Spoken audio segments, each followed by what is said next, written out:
My first female guest on Couch with Kamsi, guys. Fame doesn't come with money anymore. That's when I started seriously looking for a co-host because I didn't want to do a solo podcast. Okay, so you were sure from the beginning you wanted to be alone? No, I knew. Can't dress. The reddest. You know the app that bothers me the most? That bloody Snapchat.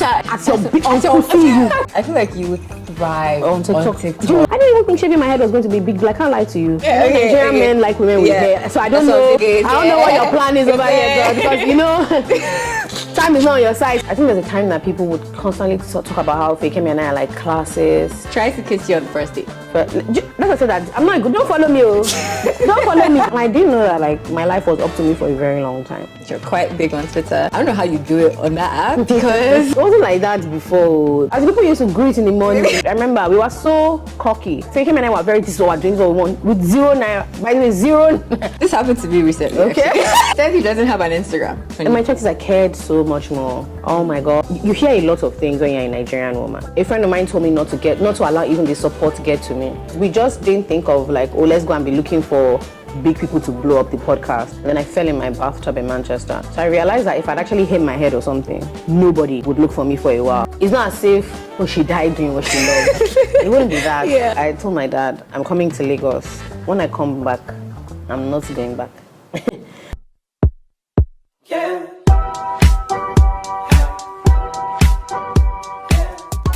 Hi loves and welcome back to my channel. This is the second episode of Couch with Kamsi, and today I have my very first female guest. Yay. My happiest noisemaker, Jola. Hey. I know you guys already know her, but I would just like her to introduce herself and just tell us a bit about herself. Okay, so my name is Jola Ayeye, but you can call me Jola or Jols. I am a screenwriter. I write for television. I co-own a production company, and I am one half of the superb podcasting duo. I said what I said. Get it right. And I run a book club called The Happy Noisemaker. So yeah, all things writing, literature, entertainment. Yeah, I actually always use your podcast clips on my vlogs because they're so funny. Yes, and then it's like, I actually do. I watch them and I'm like, Kamsi is so sweet. Anything, it's almost like an ad. Listening to, I'm like, oh, this is so cute. Thank you. I was so happy that I found out you actually watched my vlogs last night.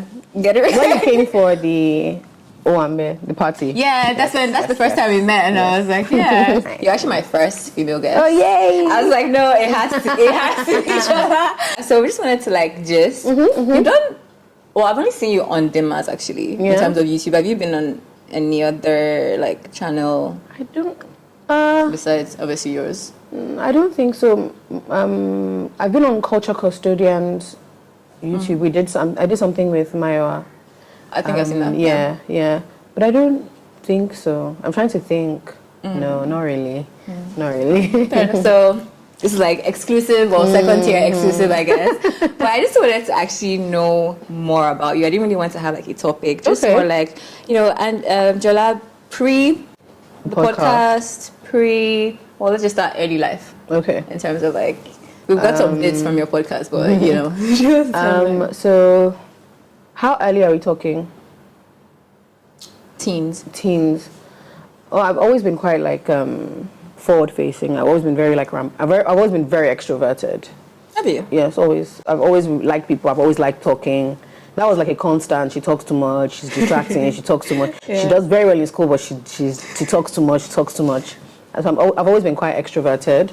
And from very early, I knew I wanted to work in media, but because I also did quite well in traditional school, and my parents are quite traditional in their career choices, and this was 2000, and I finished secondary school in 2008. Nollywood was on and popping, but it just didn't seem viable in the same way compared to now. So even saying I want to work in film, it didn't make sense, and I wasn't very confident. I remember, I think I said it once, and my parents were just huh? It didn't make.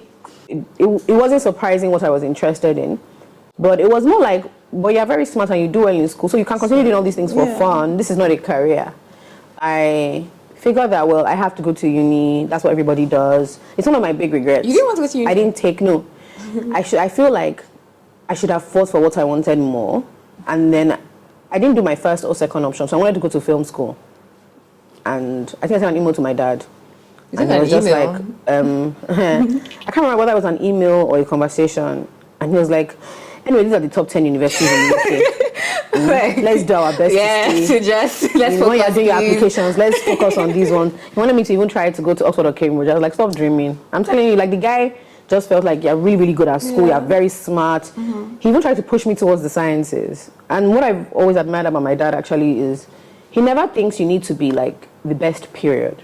He just thinks you always need to try your best. And I didn't know that like my life was up to me for a very long time. I think that's a millennial overall. I didn't realize that I could say no, this is what I want to do. This is what I'm doing. Because my options were presented to me as this is what you are doing. So do you mean like your parents would have agreed if you Yes, I actually- didn't know that if I like stated my case and I made it very clear, they'd have been like, okay, you can do what you want. But I just was under the assumption that I had to do things and everybody knows I'm obsessed with my parents. I think they're really smart and really cool. So I just felt like these guys know more than me. Even when they start asking me questions, and I used to be very emotional. If my dad asked me more than 3 times, I'll start crying. Like, You can't answer them. the guy would be so irritated. Like, maybe you said you want to do this thing. No, I'll start crying. Actually, the whole thing was just jaga jaga. So I did accounting exams for 2 years, and I kept passing. So my dad. And this guy would legitimately be trying to have a conversation with me about this thing. And I had to tell him that I don't know how to explain this thing to you, but I'm reading to pass. I know how to pass these exams, but I don't understand what I'm doing. And I think that was really difficult because he's an accountant. He couldn't understand what I was saying. I was like, Daddy, I don't know how to explain this thing to you. I'm passing these exams because I've learned how to pass the exams. I'll be the shittiest accountant on the planet. So it would be easier if you were stealing. Yes, that's the first thing. But then I also had a pride issue. I just didn't want to fail outright. And then after a while, I was in Manchester. I was living alone in Manchester, and I was doing my classes and just going along. But then a combination of things happened. It felt like the startup scene in Nigeria was starting to get quite fun, and the media landscape was changing. And then I fell in my bathtub in Manchester. That's when you now realize. And I realized that nobody was really like. So my best friend who lived in Manchester with me had moved back to Lagos. My other best friend was in London. I spoke to my mom at least every day, but if I didn't pick up the phone, she wouldn't think anything of it. I didn't talk to my neighbors. I didn't really have friends in the city anymore. And I remember thinking, and the friends I had, it wasn't we talk every day, and if Jola doesn't pick the phone, something is wrong. So I realized that if I'd actually hit my head or something, nobody would look for me for a while. And I remember being terrified. And even worse, I was so unhappy. So it was like, it's not as if she died doing what she loved. It wouldn't be that. So I told my dad, I'm coming to Lagos. What year was this? 2015 or 16, I can't remember. And I said, when I come back, I'm not going back. And that was the first time we spoke about it. And then I go, well, if that's what you want to do. And I remember being so shocked, like what do you mean? That was so easy. That wasn't supposed to be. He's like, well, that's what you want. And I remember I got a job with Zikoko. I think he felt like, oh, this girl she's patterned. She's not going to come and meet me like, oh, Daddy, what am I not going to do? Just holding her hands. Yeah, like she kind of knows exactly what she wants to do. I moved back and I started working. I was writing. It was like BuzzFeed, I guess. Okay. Yeah, that's what Zikoko. When we try to explain to people like, what do you do? We'll say it's like the African BuzzFeed, it's like Nigerian BuzzFeed, and people kind of understood that. Yeah. But I really loved working there. I'd always wanted to do podcasting. But it was while I was at Zikoko. And I knew that I was staying in Nigeria, that I wanted to do the podcast. That's when I started seriously looking for a co-host because I didn't want to do a solo podcast.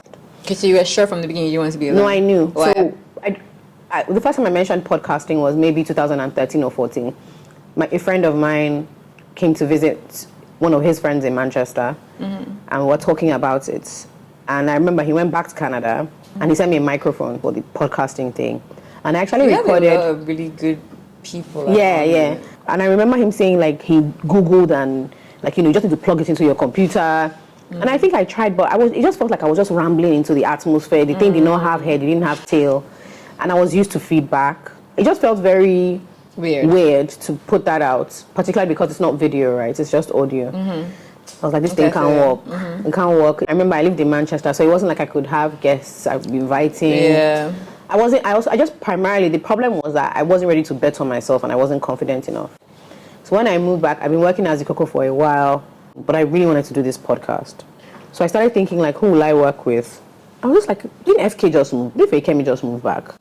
So I've known Fekemi since we were children. Her brother was in my first secondary school in Lifeford. So Declan was in my class. What class? Was Fekemi ahead? No, Fekemi was just below us. Okay. So fun fact, her and her brother Declan, they're like Irish twins. There's like 11 months between the two of them. Okay.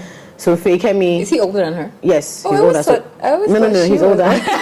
It's the way they're dynamic. She always seems like I'm the biggest. Right. I think it's like a first daughter thing. Fair enough. But Fekemi and I just always had similar banter. And it never felt like, even though we weren't close at the time, every time we would see, it just felt like we would end up in a corner like gisting and laughing at people and saying silly things and stuff like that. So I sent her a message. I remember it was a very long message. And I was like, this is what I'm trying to do. And I think we would be great. I should have pitched the whole idea, so I was borderline begging. And she was just like, okay, cool. Like, I remember. And then when we had the conversation, it was more like, we are not going to do a lot of the like engineering work. We knew we wanted it at a certain quality, but we knew we didn't want to be the ones to do all of that stuff. So we need to find people that are interested. Yeah. This is what, 2016, 2017. Do you think it was easier to work with people then than, because I don't know, like, you didn't really have like a social media following then? And then I did, but not like this. Okay, you already did. Yeah, I did, but not like this. Okay. And not in any serious capacity. Is it easier? And I think the problem, if I'm being honest, is I think a lot of people keep trying to network up, right? Instead of like sideways. So the idea is making it easier for yourself as opposed to creating really great content or collaborating to do something really, really good. And maybe growing together to that status that you're looking for. Exactly. Okay. I don't think it's harder. You don't think it's harder? I don't think it's harder. I think it's just nobody wants to feel used. No matter how big you are, nobody actually wants to feel their value is completely in what people feel they can get from them. Everybody, even if it's delusional, people want to feel like, oh, this person really works with me. This person really likes what I do. And also has something to offer me like I do to them. So that means we're going to treat it the same way. Yes. We're both invested in the same way. We're both getting the same thing out of it. But the truth is that it feels easier to network up. Like it just seems like a quote-unquote hack. I just think if people thought a bit more creatively, as opposed to just feeling like, what will help me get the biggest numbers fastest? And sometimes it's also from a place of entitlement sometimes when they do that. No, it's not feeling entitled as much, just feeling sharp. Like this is the smart thing to do. Okay, now I'm going to start my podcast today. And it's me and Kamsi's podcast. So, okay, we're babes. Yeah. So if we get terms for like episode one, she will just blow. I made. Then we'll now give them 10 after. Then after that, by the time we do terms and 10, then by the time we reach out to Tiwa, she will answer now. Like, you know what I mean? Like, as opposed to thinking differently, like, it's okay for the first 6 episodes to be a bit more relaxed. Like, who do we know that works in the music industry that has a great personality that's in line with what we're trying to do? You know, the first content will still be the first season of I Said What I Said, Fekemi and I, first of all, we argued. I remember we were so cocky. We argued, these are people that basically, like, they know the industry, they know what it takes to grow out. They came, they were like, okay, so a weekly podcast. We said, no, we're not doing that. Max, and this is how we're doing Takara for them. We're like, max fortnightly. And we're doing, and that fortnightly sometimes won't show up. How old are you I'm guys at telling this point? you, we were 20. I think we started the podcast just around the time we turned 25. I turned 25. I can't even remember. But we were just, and I remember they were looking at us, but I could see that they just, our personalities were so big that they didn't want to put, they're just like, Nana, Sabi, okay, no, Allah. You know, we don't want video, no video. No video, no. Like we were so, yeah, we were very, Fekemi and I were very, this is what we're doing, so we want, with 0 naira, by the way, zero naira. But they were just like, you know what, cool. And it did well from the beginning. Not like now, but it had, I think our first episode did way better than we expected. And then it just kept going on. That was an interesting decision to make at the time because we just didn't think of like, oh, let's go and be looking for big people to blow up the podcast. Remember, the podcasting scene was different at the time as well. And I also feel when it's like that, sorry, if it's like, it's okay. Without the stars, can you really stand on your own? It changes the dynamic. It really does. And then people are now used to they expect a certain thing from you. More importantly, they're not coming for you. They don't care about you. You're just so it's like based on who is the guest this week. If I don't like the guest this week, I'm not listening. Yeah. Because I don't see your inputs as having any new insights or fresh discussions or I don't expect to see something I haven't seen before. You're quite big on Twitter. Your personality shines through, and I don't know how you do it on that app because I find it's visual people, so people who really love Instagram and YouTube struggle with Twitter. But that was always my favorite app. I opened a Twitter account in 2010. yeah. Yeah. And it wasn't like that before. As people used to greet in the morning. I'm not joking. How They'll are be you? like, good morning, guys. I'm not joking. That's how all of us, like, Yeah. we'll be doing attendance, who come. Yeah. Especially like the Nigerian Twitter community at the time. We were not here angry. I just remember FF, Follow Fridays, Yeah. we'll at each other. Like, it wasn't like that time. We did not know what was waiting for us at the front. No, but it wasn't like that at all. And I think maybe because of my personality, it worked a lot for me.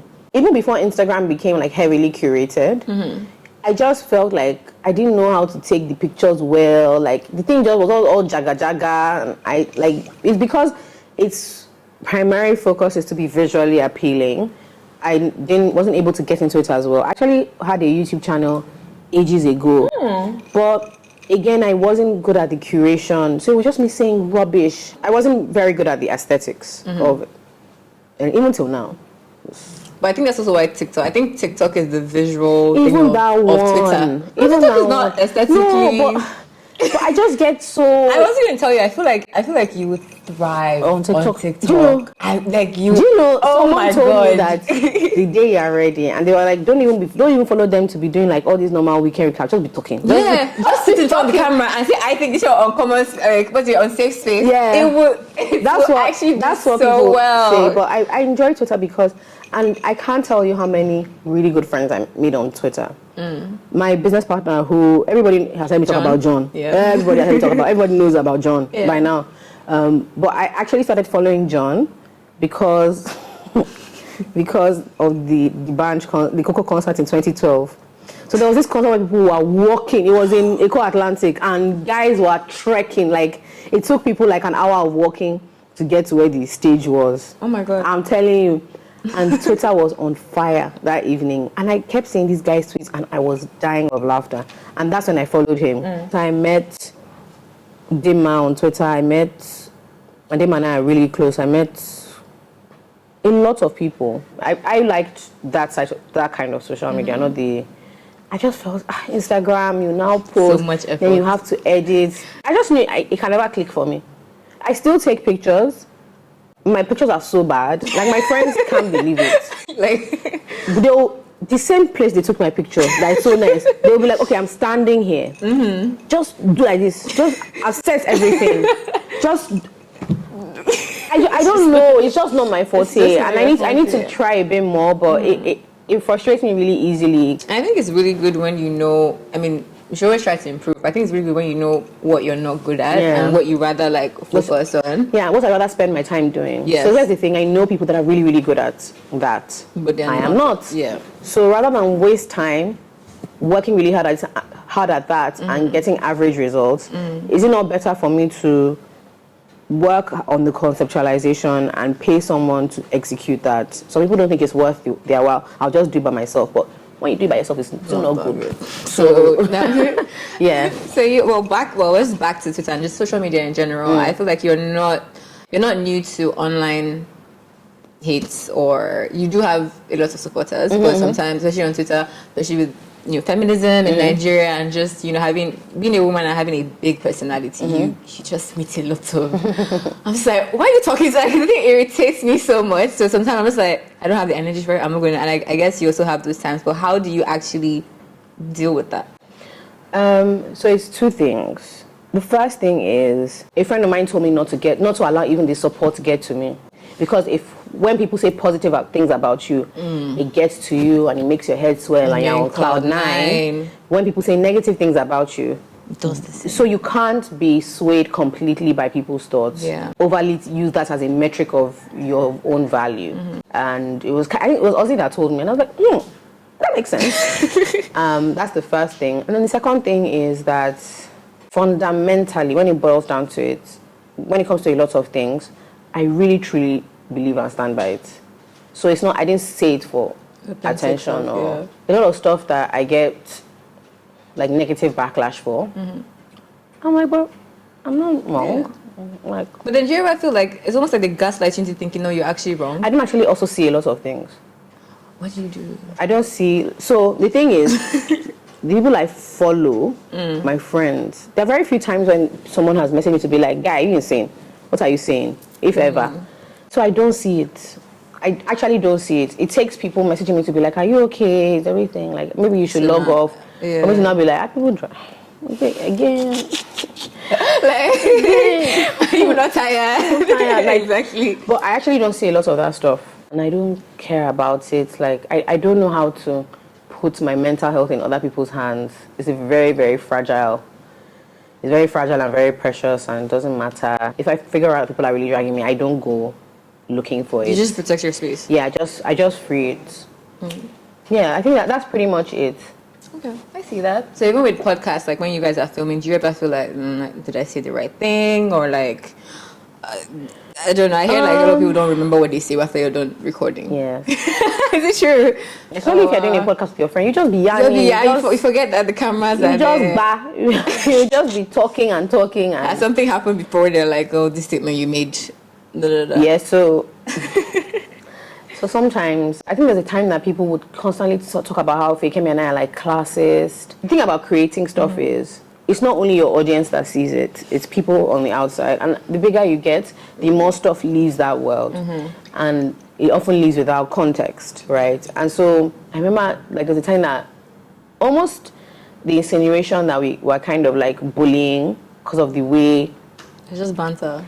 Yes, but if you don't listen, you won't get it. So people send in dilemmas knowing the kind of people that we are. Yeah. But people would get really upset, so that why are we talking to people like this? Sensitive people. And you know, I remember one that happened recently. The guy that peed on the babe's couch. Yeah. Right. But that was disgusting. Wait. Someone was like, what if he has a medical condition? How does that do with me? And in my mind, when I saw the comments like that, and I wanted to say, the problem wasn't even that he peed on her couch. It's the way he was moving after, right? But you know, people just decide that like you're a type of way and they don't like you, and you know you're not. You will never be compassionate enough or kind enough for certain types of people. And the point is to feel like they're able to change your behavior. But like I said, I have things I believe in and the kind of person I want to be, and I try to stick as close to that as possible. So it's very, very rare for me to say something and for us to like be like, oh, we need to take that out. Very, very rare. Oftentimes it's when I overshare, like stuff from my personal life. I'm like, oh, can we take that out? Yeah. Other than that, especially when I record, I'm like, oop, nope, they don't need to see that. They don't need to see that, or they don't need to know that about me, or like, yeah. Okay. All right. So even in terms of personality and feminism, recently you're a new baldy. I shaved my hair. When I saw you, I saw the picture before I listened to the podcast. Okay. So I was like, jeez. I was like, I thought it was a wake up. Everybody said that. Oh right, I thought oh she's trying to like, because you're very like playful. So I'm like, and because you like wigs a lot, so I didn't think I love them actually. Exactly. So I counted yesterday. I have 13. Wow. Wow. But then again, I was like, that head shape thing is so true, because I was like, oh, she actually has I was like, I actually thought, I was like, oh no, we're not doing that. When I watched the episode, I was really like, because I've always said I would like to do a pixie cut at some point in my life. I have really long hair, but I also feel like I tie a lot, because I don't know, Nigerians love when you have long hair, especially when you're not mixed or anything. Like, oh my hair's so long. But I'm like, oh, I wouldn't do that. And when I watched the episode, I was just like, I had to think, and I was like, it's actually part of the male gaze. I'm like, male gaze. So I want to know, how do you, especially in a place like Lagos where there's everything's so extra, like if you're a beautiful girl, guess what?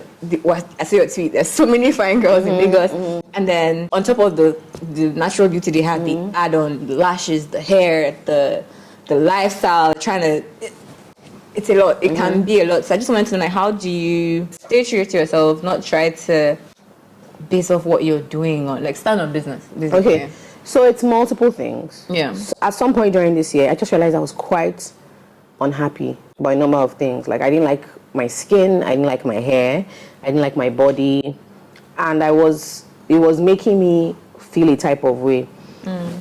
Luckily for me, I've been affirmed from very early as a child. So like, I grew up in a family where my parents are very individual.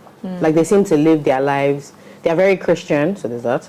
So they live their lives for God, but also for themselves. Like they don't do things because other people are doing them. They don't like to feel under pressure to live a lifestyle or like, oh, this is the career I've chosen and people at my level in this career do this. Yeah. And they put their children in this type of school because that's what we do. And we drive this kind of car and we live in this area. Yeah. And so from very young, I always was made to feel like it's very important that you are your own type of person. Yeah. And I think I was doing that quite well. But then after some time, particularly right from lockdown, during lockdown I gained a lot of weight. I gained quite a ton of weight. I gained quite a lot of weight during lockdown, and I didn't deal with how I felt about my body or anything. I was just going, but I didn't like how I felt this year, and so I decided like I'm going to start doing things to sort myself out. Yeah. You hear a lot of things when you're a Nigerian woman about how you should be. Yeah. And I remember around the time I was like 20, when I just turned 29, I remember thinking like I'm supposed to be a lot of things and I've not done it, and I don't feel bad about it, and I'm not dead, one. And then I turned 30 and I was like, I need to do what I want to do. You don't want to live a life where because you've presented yourself in a certain way, people receive and respond to you in a certain way, and now you feel trapped. It just become more and more important to me to live my life the way. I didn't even think shaving my head was going to be big deal. I can't lie to you. I didn't know people would like have a response in that way, right? Do you understand what I mean? Was it really bad? Not bad. No, it wasn't bad. It was just weird. It was, so many people DM me talking about you're so brave. The implication was like, yeah, 31 and unmarried, and this is a choice. Like, like okay, like Nigerian men like women with hair. So I don't know. The male gaze. I don't know what your plan is over here, girl, because time is not on your side. So I don't know what you think is going on here. But it's not just with hair. It happens a lot. People will say stuff to me like, you're really outspoken, you're really bold. Aren't you worried that? I'm like, worried that what? Like, this is me as a person. I've seen up close people choose to take on a persona. Like, they're like, this is the kind of person I'm going to be because I want to be received in this way by a potential partner or to make a certain group of friends. And they become so resentful because they are literally trapped in their lives. Yeah. It's insane. And I just don't ever want to do that or be that person. So it didn't come with age? It did. So you're not like this in like 20s? If you're 20s? In my 20s, I cared so much more. Oh my God. Because I actually, till now, I like being liked. I don't like the idea that there's people that randomly wake up and dislike me. Yeah. But I don't care anymore. Like, I used to worry a lot about how I was received and what that meant. And I used to shalaye a lot. If we had this interview when I was like 24, 25 and I cut my hair, when you ask me this question, I start telling you about how, well, cutting your hair, it doesn't mean a lot of things, that, I'm still a Nigerian woman that values beauty, and I start talking about a potential hopeful partner. I'll just go on a tangent that doesn't really have much to do with me as an individual. I think a lot of Nigerian women are trained to be afraid to be themselves because we're just told that being yourself is actually not in your best interest. What's in your best interest is figuring out how to mold yourself so that society is happy with you. It's not really about the kind of person you are and what you want to be. It's just that mold yourself to be as pleasing as possible to a potential partner and his family, for society to call you a good girl or a good woman. And I just don't want to do that. I really don't. I admire that. I think I recently got a tattoo, my first tattoo. And I asked myself, why don't, before I got it, I was like, I realized that they view women a certain way that have tattoos. And I'm like, okay, who are these men? Yeah. So I'm like, I don't care. So it really creeps in. I feel like one thing I get from you guys, it's very self-aware. And I feel like a lot of Nigerians are not self-aware. We're not really taught to sit and think, why? Yeah. So who has time? Go and make money. Yes. But even more, it can be very lonely, and you can look weird, and you can feel some type of way, and you feel bad. Like, people will try and make you feel bad. It's not just that you look different, or you can actually be made to feel bad or silly or stupid or rebellious for no reason, uncooperative. And those are not words that are positive things to be associated with as a Nigerian woman. It's just not. Like, you don't want to be thought of as difficult and different. Do you have any advice for younger girls in their 20s, just about living in Lagos in general? It can be love life, can be business, it can just be like friendships, just because it's It requires a lot of adjusting. I'm not going to lie. It's so fast paced. Everyone is so angry. I know why everyone is angry. And then I've lived here. I'm like, sometimes I catch myself with my road rage. I'm like, Kamsi, you cannot fight. So it's just like, if someone was saying they wanted to move either from outside Nigeria or like just from a different state, like, do you have any like advice to someone who has grown up here? And yeah. So it's multiple things. The first thing is you always bet on yourself first. I think there is a tendency now for people to feel defeated before they try. Don't trap yourself in like an I can't or like a borderline victim mindset. Yeah. You have to think of yourself as a capable person who can do things. That's the first thing I would say. And the second thing is like a lot of people that say they're on a YOLO P are lying. Most people have a plan. Now whether or not the plan works out and they're happy to adjust is a different thing. There's nothing wrong with having a dream and having a plan. And more importantly, you should invest in understanding who you are as a person. Those are the things I'll tell younger girls. And the self-awareness also helps you. Because when you know yourself, nobody can tell you about yourself. Not parents, not partners. You don't define yourself by your work or the money you have. Like, you know that me, Kamsi, I can't do that. Yeah. I won't do that. This is actually what I would like to do. This is what I'm working towards. All right, Jola, this has been an amazing conversation. I wanted to round it up with this game. I mean, like green or red or green flag. Okay. Well, this is because most of the questions I get are always dating related, 20s, all of that. So it's been 20 something. Yeah, go ahead, man. Oh, give me an advice on my camera. So you didn't call me yesterday. I'm like, that's not what I asked you to say, but I'm just so it's a green or red or green flag. So you had a really nice date, but he doesn't text you when you get back. Green or red flag? Red. Why? Because I live in Lagos. I could have died. On your way from the restaurant back home? Yeah, like even walking into the house, even if you drop me off, the tanker could have fallen on me. You just don't know. I know. So no excuse he gives is valid. No, like you have to be slightly obsessed with me. Sure. Yeah. Sure.